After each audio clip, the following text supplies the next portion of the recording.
Ndugu waandishi wa habari, taarifa yetu ya pili leo ni kuhusu matokeo ya mtihani wa kumaliza elimu ya msingi uliofanyika Septemba mwaka huu 2025.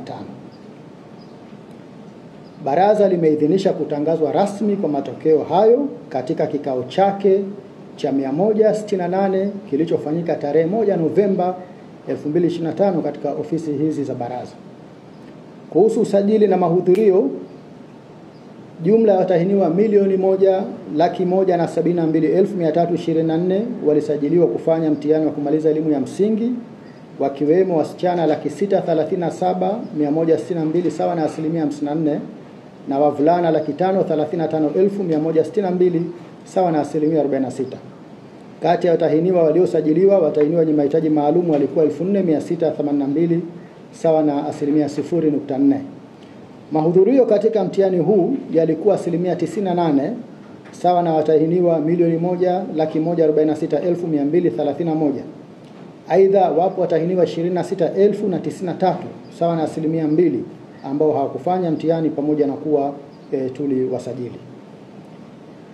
Ufaulu kuhusu mtihani huu, matokeo yake, takwimu zinaonyesha kuwa ufaulu wa jumla umepanda kwa 0.93 na kufikia 81.80 kwa mwaka huu 2025 kutoka 80.87 ya mwaka 24 na 80.58 ya mwaka 2023. Hivyo watahiniwa 937,581 wamefaulu kwa kupata madaraja ya A, B na C. Na sehemu ya kwanza taarifa hii ni kuhusu ufanyikaji wa upimaji wa kitaifa wa kidato cha pili FTNA 2025. Baraza linatangaza kuwa ufanyikaji wa kitaifa wa upimaji wa kidato cha pili utafanyika kuanzia tarehe 10 Novemba hadi tarehe 20 Novemba 2025 katika jumla ya shule za sekondari 6,238 nchini. Ratiba kuhusu ufanyikaji wa upimaji huo imekwisha andaliwa na kusambazwa kwa wanafunzi na wadau wote wa elimu kupitia wakuu wa shule pamoja na tovuti ya Baraza la Mitihani la Tanzania. Katika upimaji huu, jumla ya wanafunzi 898,755 wamesajiliwa, ambapo kati yao 889,266 ni wanafunzi wa shule na 9,489 ni watahiniwa wa kujitegemea. Kati ya wanafunzi wa shule waliosajiliwa, wavulana ni 396,383 sawa na 45%, na wasichana ni 492,883 sawa na 55%. Aidha, wapo wanafunzi 4,390 wenye mahitaji maalum, kati yao wenye uoni hafifu ni 1,674, wasioona 144, wenye uziwi 999, wenye ulemavu wa akili 199 na wenye ulemavu wa viungo ni 1,374. Kwa upande wa watahiniwa kujitegemea 9,489 waliosajiliwa, wavulana ni 4,454 sawa na 47%, na wasichana ni 5,035 sawa na 53%. Ndugu waandishi wa habari, kuanzia mwaka 2025 baraza litaendesha upimaji wa kitaifa wa kidato cha pili kwa mara ya kwanza kwa wanafunzi waliosajiliwa mkondo wa amali kwa kuzingatia sera ya elimu na mtaala ulioboreshwa, ambapo watafanya jumla ya masomo 6 lazima, somo la fani moja na somo chaguzi moja au mawili kulingana na interest ya mwanafunzi mwenyewe. Masomo 6 lazima ni pamoja na mathematics, computer application, life skills, business studies, English language na historia ya Tanzania na maadili.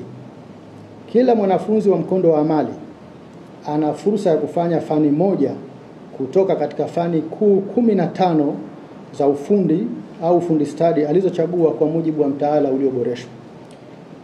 Fani 10 zitakazotahiniwa mwaka 2025, kati ya 15 ni uhandisi umeme, uhandisi mitambo, uhandisi ujenzi, uhandisi magari, tehama, mavazi na ushonaji, kilimo na chakula, ukarimu na utalii, sanaa na ubunifu, pamoja na fani ya michezo. Kwa mfano, katika fani kuu ya michezo kuna fani mbalimbali ndogo kama vile mpira wa miguu, mpira wa pete na riadha, ambapo mtahiniwa atachagua fani moja tu. Kwa fani kuu ya uhandisi ujenzi, kuna fani za ufundi uwashi, uchoraji wa ramani za majengo, utengenezaji wa boti, ufundi seremala, ufundi bomba, ufundi rangi na uchoraji, ambapo pia mtahiniwa atatakiwa kuchagua fani moja tu. Kwa fani ya kilimo na chakula, kuna fani za teknolojia ya kusindika nyama, uchakataji wa mafuta ya mbegu, ufugaji na afya ya wanyama, kilimo cha bustani, kilimo cha mazao ya shambani, usindikaji wa mbao, ufugaji wa nyuki, uvuvi wa samaki na usindikaji, ufugaji wa samaki na usindikaji, kilimo cha mazao baharini, napo pia mtahiniwa atakiwa kuchagua fani moja. Kwa ujumla, mtahiniwa wa mkondo wa amali ana fursa ya kufanya masomo 7 hadi 9. Watahiniwa hawa watapimwa umahiri kamili kwa vitendo.